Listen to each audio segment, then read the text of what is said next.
आदरणीय दर्शकवृन्द नमस्ते। अहिले संसद विघटन भइसकेपछि विभिन्न चर्चा परिचर्चा चलिरहेको छ।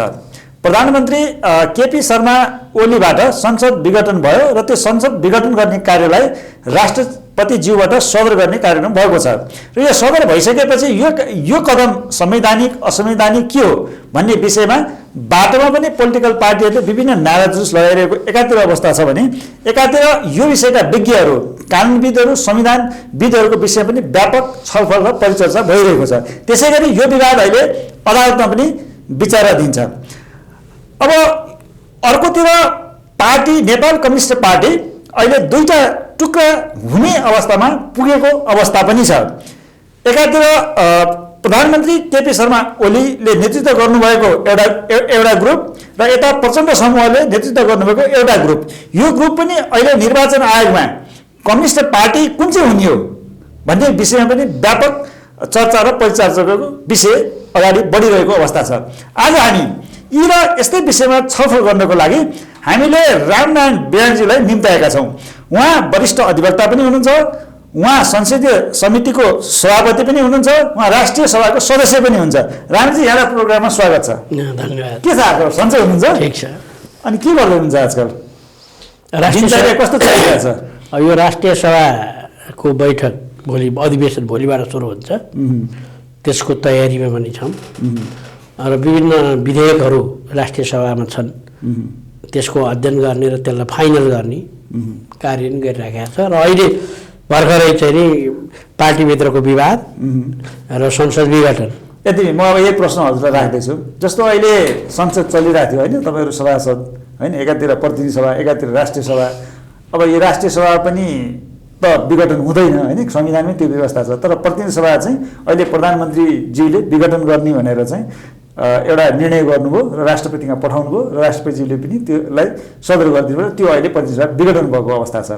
यो वास्तवमा तपाईँ कानुनविद पनि हुनुहुन्छ होइन, आफै पनि राष्ट्रिय सभाको सदस्य पनि हुन्छ। यो प्रधानमन्त्रीको जुन कदम छ नि, यो संवैधानिक असंवैधानिक के हो? यो अलिकति हाम्रो दर्शकहरूले बुझ्ने गरी यसलाई अलिक प्रष्ट रूपमा कानुनी रूपमा बताइदिनु न। यो नेपालको 2047 सालदेखि नेपालमा बहुदलीय डेमोक्रेसी आयो। त्यो बेलादेखि सधैँ अस्थिर सरकार भयो भनेर संविधान सभामा संविधान बनाउने बेलामा 5 जनाको विज्ञ टिममा 5 जनाको टिम थियो। त्यसमा पनि म थिएँ। 15 जनाको कार्यदल थियो, त्यसमा पनि म थिएँ। त्यो हामीले व्यापक रूपमा छलफल गर्दा गर्दा गर्दा 6 महिनाभन्दा बढ्ता लागेको छ। कुन धारा, जम्मा 76 धारालाई कम्पोज गर्नको निम्ति र धारा 100लाई परिमार्जन गर्नको निम्ति त्यत्रो मेहनत गरेर त्यो चाहिँ नि अहिले पनि सदनमा त्यसको चाहिँ नि रेकर्ड होला। त्यो बेलामा अहिले चाहिँ नि यो संसद विघटन गरेको ठिक छ भन्न बाध्य भएका सुभाष नेवाङजी, अग्नि खरेलजी, महान्यायाधिवक्ता, उहाँहरूको नामै लिएँ मैले। किनभने उहाँहरू सहित चाहिँ नि एक मतले के भन्यो भने अब के गर्यो भने प्रधानमन्त्रीले सनकमा, रिसमा, आक्रोशमा, आवेगमा संसद भङ्ग गर्न सक्दैनन् त प्रतिनिधि सभा। यो बारे छलफल भयो र अन्त्यमा हामीले त्यो धारा 76 त्यही कारणले लेखिया हो। त्यसो भएको कुरा धारा 76 मा चाहिँ नि हामीले संसद यो प्रधानमन्त्रीले विघटन गर्न नसक्ने, प्रतिनिधि सभा विघटन गर्न नसक्ने कुरा हामीले स्पष्ट लेखेका छौँ। त्यो 76 को 1 देखि 6 सम्म, उपधारा 6 सम्म त्यहाँ क्रमशः चरणहरू लेखिया छ। र कसले चाहिँ सक्ने हो त भन्दा सबभन्दा लास्टमा 7 मा यदि चाहिँ नि प्रतिनिधि सभाले प्रधानमन्त्रीको चयन गर्न नसक्ने अवस्था हो, 2 दल मिलेर नसक्ने, ठुलो पार्टी मेजोरिटी भएको पार्टीले नसक्ने, धेरै भोट ल्याए पार्टीले पनि नसक्ने, एक्लै चाहिँ सक्षम चाहिँ कुनै पार्लिमेन्टेरियन छ, संसद छ भने उसले पनि नसक्ने। त्यस्तो अवस्थामा अब केही सिउ लागेन, प्रतिनिधि सभाले प्रधानमन्त्री दिन नसक्ने भयो भने मात्रै चाहिँ नि यो विघटन हुन्छ र चुनाव हुन्छ भने हो ए, यो आफै। त्यसो भएपछि बेलायतजी यो संविधान जारी गर्नुभन्दा अगाडि होइन तपाईँले अलिकति भूमिका पनि भन्नुभयो नि, किनभने हामी कहाँ संसदीय व्यवस्था, तर प्रधानमन्त्रीले आफ्नो सनकमा जहिले पनि प्रतिनिधि सभा होइन विघटन गर्ने अवस्था पहिले पनि गरेको देखिएको थियो होइन, जस्तो शेरबहादुर देवको पालामा पनि भयो होइन, त्यसपछि गएर मनमोहन अधिकारीको पालामा पनि भयो, त्यसपछि यो नयाँ संविधान भयो। त्यतिखेर पनि तपाईँहरूको भनौँ न सुभाष आफै सभामुख हुनुहुन्थ्यो त्यतिखेर, अग्नि खरेल लगायतका अहिले उहाँ प्रधानमन्त्रीको सल्लाहकार एटर्नी पनि हुनुहुन्छ, यी विषयमा चाहिँ यो गर्न पाइँदैन, यो चाहिँ गर्नु हुँदैन जबसम्म प्रतिनिधि सभाले प्रधानमन्त्री बनाउन सक्ने अवस्था हुन्छ। अब सक्दै सकेन भने त फेरि जानै पर्यो होइन, विघटन अटोमेटिक हुने भयो अथवा उहाँको सिफारिसमा हुने भयो। भनेपछि यो पहिले पनि व्यापक छलफल भएर राखिएको व्यवस्था हो त संविधानको धारा 76 होइन, धारा 76 राखिकन। अनि रामचन्द्र पौडेलजी 17 पल्टसम्म प्रधानमन्त्रीको क्यान्डिडेट हुनुभयो सदनमा, जित्न सक्नु भएन। यो कसरी सल्भ गर्ने नि पनि भयो, त्यो धारा 100 मा राखिया छ।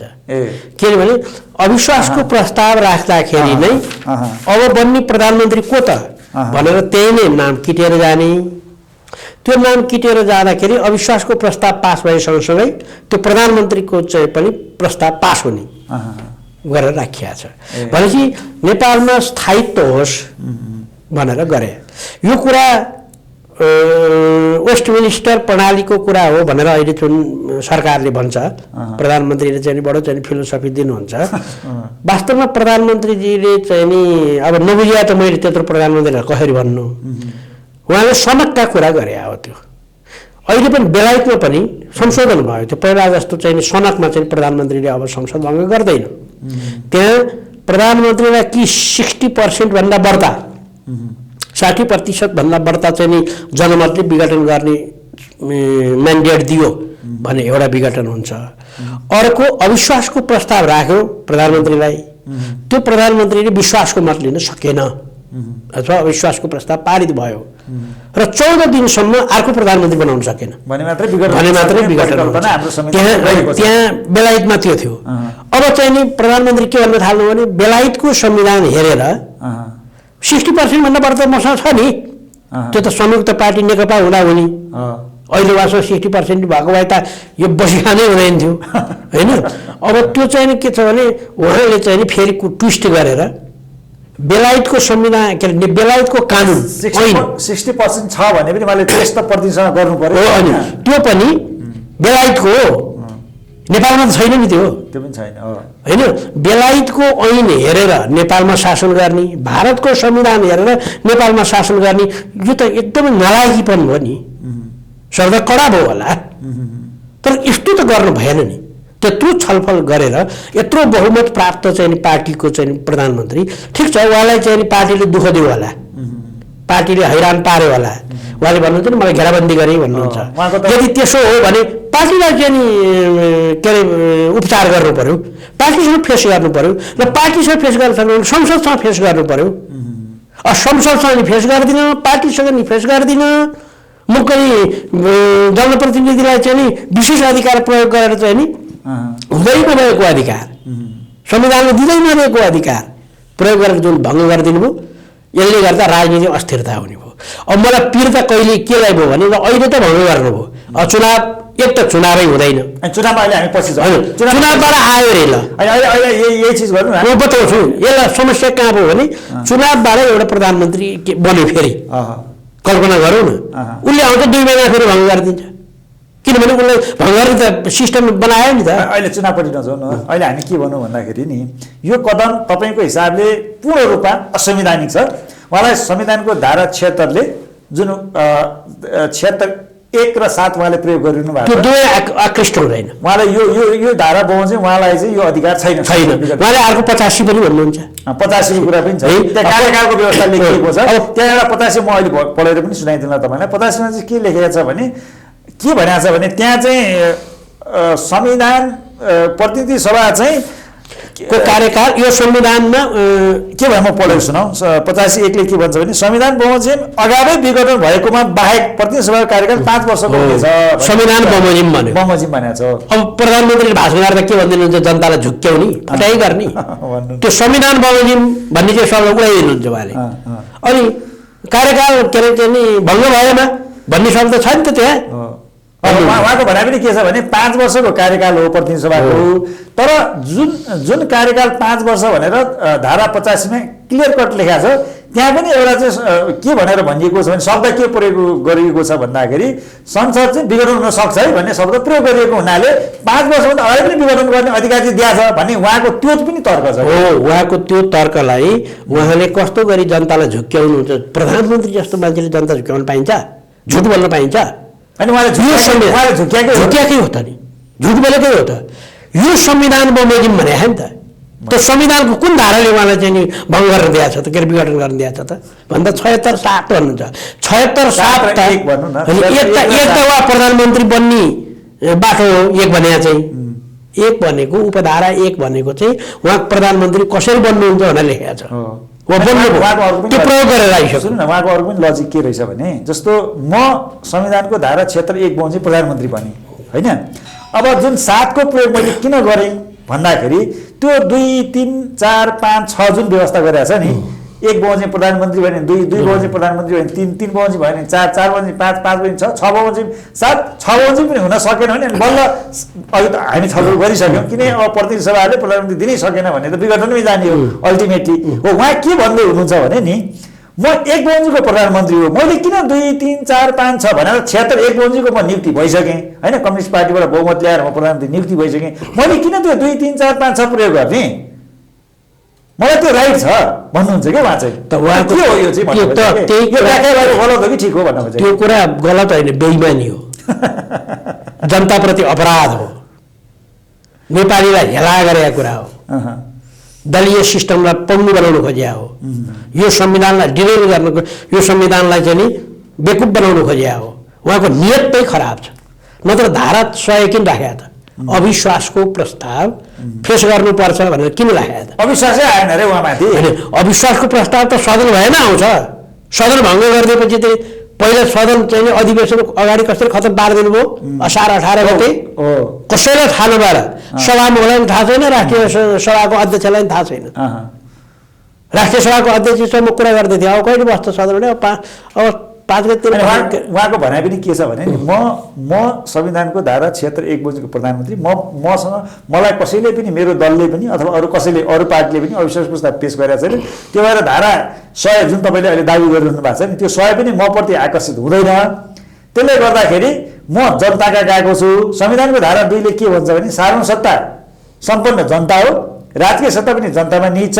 मलाई मेरो पार्टीले काम गर्न दिएन र पार्टीमा यही कम्युनिस्ट पार्टीका सांसदहरू छन्, यी सांसदहरूले पनि के पनि काम गरेनन् भनेपछि म किन प्रधानमन्त्री बन्ने? त्यो भएर म चाहिँ जनताका फ्रेस म्यान्डेट लिन गएको भन्नुहुन्छ क्या? उहाँलाई त्यो राइटै छैन त, जुनलाई उहाँ हाम्रो देशको व्यवस्था कस्तो हो भने संवैधानिक सर्वोच्चता हो। हाम्रो यहाँ प्रधानमन्त्रीको सर्वोच्चता संसदीय सर्वोच्चता होइन नि, संविधानको सर्वोच्चता हो। संवैधानिक सर्वोच्चता भएको मुलुकमा प्रधानमन्त्री पनि राष्ट्रपति पनि संविधान अन्तर्गत हुन्छन्, संविधानभन्दा माथि हुँदैन। त्यसकारण संविधानले नै उहाँलाई चाहिँ नि अविश्वासको प्रस्ताव आएन भने संसद भएन, अविश्वासको प्रस्ताव आउँछ, संसद नभए पनि दर्ता भएको छ, त्यही दिन दर्ता भएको छ। त्यो उहाँले भङ्ग गरेर लाग्नुभयो भन्ने थाहा पाएर होइन, मान्य सदस्यहरू चाहिँ 90-93 जना प्रतिनिधि सभाका सदस्यले संसदमा लगेर 10:30 बजे भन्छन्, कोही 3:30 बजे भन्छन्, जे होस् दर्ता भयो होइन, त्यो पछि हेरौँला। तर मूल कुरा मैले भन्नु खोजेको कुरा के हो भने उहाँले पहिला उहाँको पार्टीले दुःख दियो भनेर देशलाई, व्यवस्थालाई के अरे चाहिँ डिरेल गर्न पाइन्छ? तपाईँले अर्को प्रश्न गर्नु, म त जनतामा गएको छु, उहाँको कुरै त्यही छ। अहिलेको कुरा के छ भने मैले काम गर्न पाइनँ, जनता सार्वभौम सत्ता सम्पन्न छन् होइन, राजकीय सत्ता ती चाहिँ त ती भयो नि, अब जनतामा गएको छन्, उहाँले जनता जाने भनेर घोषणा गर्ने हो र संविधानले घोषणा गरेका छन्। त्यो 5 वर्ष प्रत्येक प्रतिनिधि सभाको चुनाव, 5 वर्षमा लोकल इलेक्सन, स्थानीय तहको चुनाव भनेपछि संविधानले नै तोकेको छ त, उहाँले तोक्नुपर्छ। उहाँ श्रीतिन हो, उहाँले तोक्न त्यो हुकुम शासन हो र? त्यसकारण त हामी संविधान बनाए नि। तपाईहरु राष्ट्रिय सभाको सदस्य पनि हुनुहुन्छ कि यो विषयमा अब कसरी अगाडि बढ्नुहुन्छ त्यो हामीलाई बताउनु न।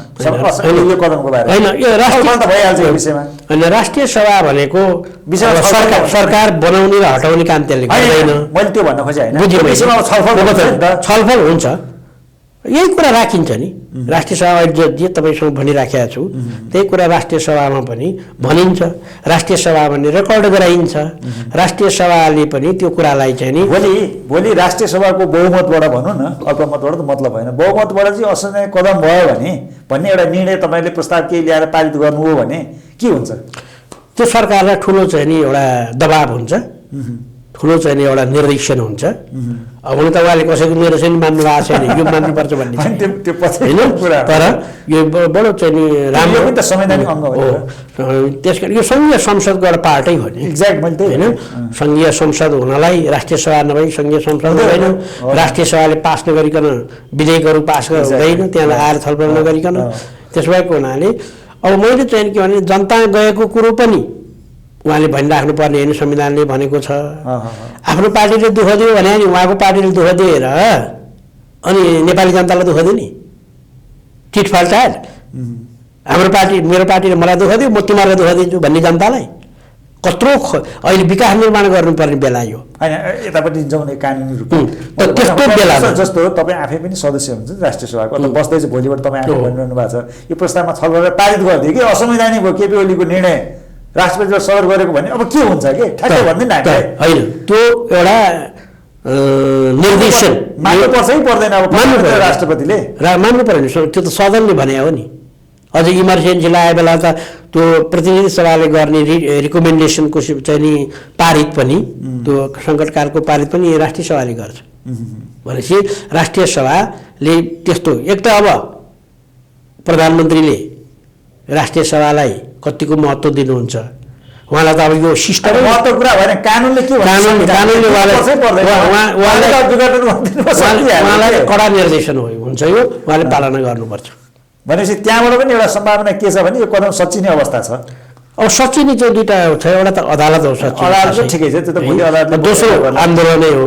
तेस्रो चाहिँ नि राष्ट्रिय सभा लगायतका विभिन्न चाहिँ नि बहुमतबाट सिधासिधी कुरा गर्दाखेरि चाहिँ नि उहाँलाई ठुलो दबाब हुन्छ र उहाँले त्यो अब उहाँले त हिजो कता भाषण गर्नुभयो यो संविधानले नै अब पुनर्स्थापित गर्न मिल्दैन। अब त उहाँलाई प्रश्न उठ्यो भने के भन्नुहुन्छ? उहाँ आफै चाहिँ नि गिरिजा प्रसाद कोइरालाले पुनर्स्थापनाको माग राखेर त्यो बेलामा जनआन्दोलन भयो, नेपाली जनताको पुनर्स्थापना हो होइन। पुनर्स्थापना राजनीतिमा पुनर्स्थापना हुनै सक्दैन भन्ने कुरा गलत कुरा हो। पुनर्स्थापना कुन कुन एङ्गलबाट कुन तरिकाबाट हुन्छ भन्ने कुरा हो। त्यस कारणले यो पुनर्स्थापना हुनसक्छ।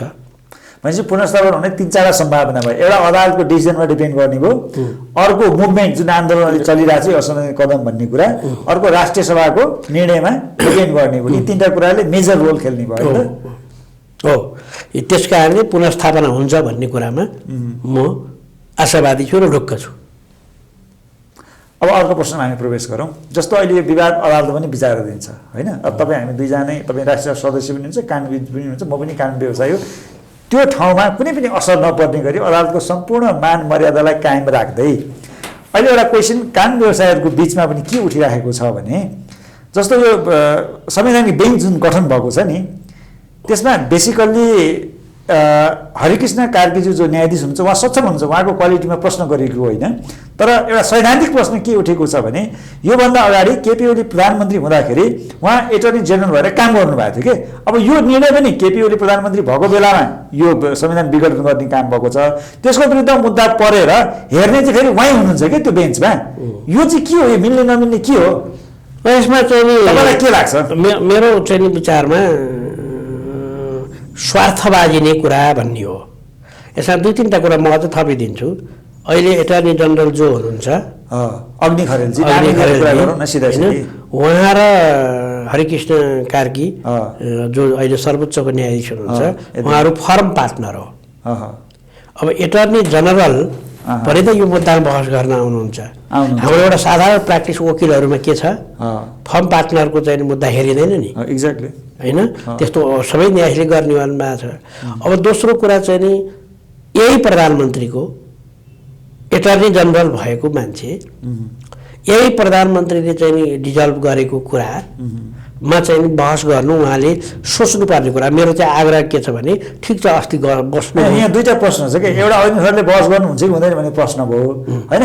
एउटा हरिकृष्णजी आफै पनि यो विषयमा न्यायाधीश भएर बस्नुहुन्छ हुँदैन। जस्टिस र कन्फ्लिक्ट अफ इन्ट्रेस्टको कुरा गरौँ न। कन्फ्लिक्ट अफ इन्ट्रेस्टको कुरा गर्दाखेरि दुईतिर चाहिँ नि कुरा गर्दा उहाँ नबसेको राम्रो, बस्नु हुँदैन। अब यो कुरा चाहिँ नि अर्काले भनिदिने कुरा होइन, यो मोरल क्वेसन हो। यो स्वयं न्यायाधीशले पालना गर्नुपर्ने आचरण सम्बन्धी प्रश्न हो। त्यसकारण उहाँ सक्षम हुनुहुन्छ। मलाई पनि मनपर्ने मान्छे हो उहाँ,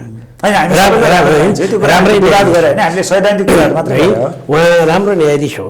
तर उहाँले विचार गर्नु, उहाँ प्रधान न्यायाधीश हुने लाइनमा हुनुहुन्छ। त्यस कारणले उहाँले आफैले विचार गर्नुपर्ने यो विषयमा। म आफै एटर्नी जनरल भएर बसेको, उहाँसँग मेरो व्यक्तिगत चाहिँ नि सम्बन्ध सम्पर्क रहेको होइन। त्यस कारणले मेरो स्वार्थबाजी नै कुराहरू पर्न सक्छ। जनताले कुरा काट्न सक्छन्। लयरहरूको बिचमा अथवा जुडिसियरीको बिचमा एउटा चाहिँ नि विवादको विषय हुनसक्छ। त्यस कारणले मैले यो मुद्दा नहेरौँ भन्नु भएको भए राम्रै हुन्थ्यो। तर अब भन्नु भएन, अस्ति हेर्नुभयो होइन। अब अस्ति त सोकजको कुरा रहेछ। त्यस कारणले यो कुरा उहाँले विचार गर्नुपर्ने कुरा हो। अब अर्को प्रश्न म तपाईँलाई राख्छु।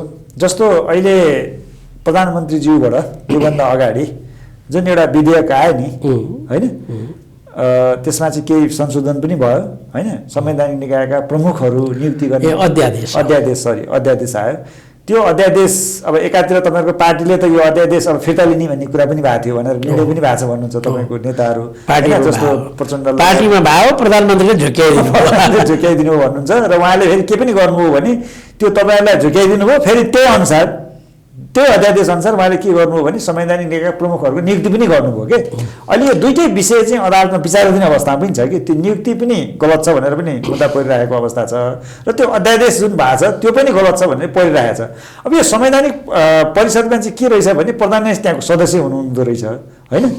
अब यो फेरि इस्यु चाहिँ कस्तो हो भन्दाखेरि संवैधानिक इस्यु हो। मुद्दा परेछ फेरि संवैधानिक इजलासले हेर्ने हो। संवैधानिक इजलास हेर्ने पनि फेरि यो हाम्रो संविधानले के तोकेको छ भन्दाखेरि प्रधान न्यायाधीश आफैले हेर्नुपर्ने अवस्था छ त्यहाँनिर संविधानको व्यवस्था हेर्दाखेरि। अब यो आफैले गरेको निर्णय आफैले हेर्न के हुन्छ, मिल्छ यो प्रधान न्यायाधीशले भन्न खोजेको? मेरो त प्रधान न्यायाधीशलाई एडभाइस हो। एक त मिल्दैन त मैले सोधे भनिदिइहालेँ। एडभाइस चाहिँ के हो भने सबै मुद्दाहरू संवैधानिक इजलासको क्षेत्राधिकारभित्र पर्दैनन्। त्यहाँ केही कुराहरू संविधानले इङ्गित गरेका छ। जस्तो सङ्घ र प्रदेशको बिचको विवाद, त्यस कारणले उहाँले यो इस्यु अहिलेको जुन इस्यु छ यसलाई संवैधानिक इजलासमा नराखेर यसलाई बृहत इजलासमा राख्न सकिन्छ। आफू बाहेकको चाहिँ नि बृहत इजलासमा नि राख्न सकिन्छ र चाहिँ नि त्यो बृहत इजलास भयो भने त्यहाँ त अब अहिले कति 17-18 जना न्यायाधीश हुनुहुन्छ होइन। उहाँ एउटा कटाएपछि 18 जना हुने भयो नि हो। त्यत्रो इजलासले यो हेरे हुन्छ। कयौँ मुद्दाहरू के अरे 11 जनाको इजलासले हेरेको छ। जस्तै गिरिजाप्रसाद कोइरालाले भङ्ग गरेको कुरामा पनि, पछि मनमोहनले गरेको कुरामा पनि। भनेपछि उहाँले त्यसो गरेर बाटो फकाउन सक्नुहुन्छ एउटा यो सल्लाह। दोस्रो चाहिँ नि उहाँले चाहिँ के छ भने अब संवैधानिक इजलासमै जानुपर्छ भन्ने उहाँको ठहर छ भने उहाँ चाहिँ नि अब नेपाल नछोडिकन कायम नहुने रहेछ, समस्या रहेछ। त्यस कारण यो पनि उहाँले विचार गर्नु पर्यो। नहेर्दा राम्रो हुने हो।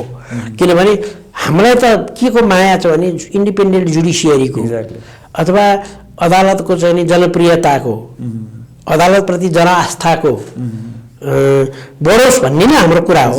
हाम्रो जीवन जम्मै त्यसैमा बित्यो र भोलि पनि हामी त्यसैमा बिताउँछौँ। रुल अफ ल, इन्डिपेन्डेन्ट जुडिसियरीका विषयमा बिताउने भए हुनाले मेरो आग्रह हो यो। अब कानुनको हार्ड अथवा चाहिँ नि एकदम कडा खरो चाहिँ नि व्याख्या गर्ने हो भने प्रजातन्त्र समाजको कुरा त मोरल हो नि त। नैतिकता भनेको नि प्रजातन्त्र टिक्ने हो नि त होइन। जसरी अहिले हामी केपी ओलीको जुन कुरा गरिरहेछौँ नि होइन, उहाँले पनि एउटा नैतिक रूपले हेर्ने हो भने त उहाँले संसदलाई बाइपास गर्ने कुनै पनि कानुन छैन होइन। उहाँले बरु के अरे प्रधानमन्त्री नै हुनुहुन्थ्यो भने अविश्वासको प्रस्ताव फेस गरेर अगाडि बढेको भए अझ राम्रो हुन्थ्यो नि त होइन, उहाँलाई पालना गर्दै हुन्थ्यो उहाँलाई अविश्वासको प्रस्तावले हटाइदिएको भए उहाँ हिरो हुनुहुन्थ्यो किनभने उहाँ काम गर्दै हुनुहुन्थ्यो किन हटायो भन्ने हुन्थ्यो नि अथवा उहाँ फेरि आउनुहुन्थ्यो कि फेरि मान्छेले यदि चाहिँ नहटाएर उहाँ भयो भने झन् हिरो हुनुहुन्थ्यो त्यो पनि फेस गरेँ भन्नुहुन्थ्यो दुवै चिज उहाँलाई फाइदा थियो जे गर्दा नि फाइदा थियो किनभने त्यसो भएर हाम्रो चाहिँ नि व्यवस्था खराब होइन यसलाई दुरुपयोग गर्ने काम चाहिँ सुरु भयो यसमा चिन्ता छ भनेपछि सबै निकायका भनौँ न कार्यपालिका व्यवस्थापिका न्यायपालिका